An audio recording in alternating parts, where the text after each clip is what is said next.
1952 doctor Ambedkar Bombay north central seat से चुनाव हार चुके थे। Welcome to episode 8 of understanding Baba Saheb. पहले से ही बीमार बाबा साहब को गहरा दुख हुआ, इस डर से कि अब उनके समाज का क्या होगा।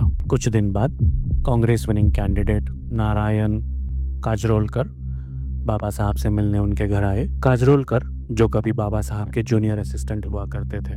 बाबा साहब ने काजरोलकर को जीत की बधाई देते हुए पूछा, अब जब तुम जीत गए हो तो संसद में हमारे दबे कुचले समाज की आवाज कैसे उठाओगे? काजरोलकर ने जवाब दिया, बाबा साहब मैं वही करूंगा जो पार्टी मुझे करने को कहेगी।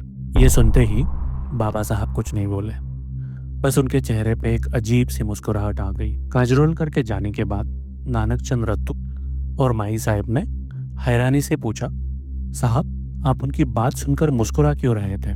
बाबा साहब खामोश रहे, उन्होंने जवाब नहीं दिया। लेकिन उस मुस्कुराहट के पीछे एक बहुत बड़ा शोर था। उनके दिमाग में एक ही सवाल गूंज रहा था, अगर मेरे समाज के नेता संसद में जाकर भी गुलाम ही रहे तो मेरी आने वाली पीढ़ियां कभी आज़ाद नहीं हो पाएंगी। वो मुस्कुराहट खुशी की नहीं, एक गहरे दर्द की थी। सी यू इन नेक्स्ट एपिसोड।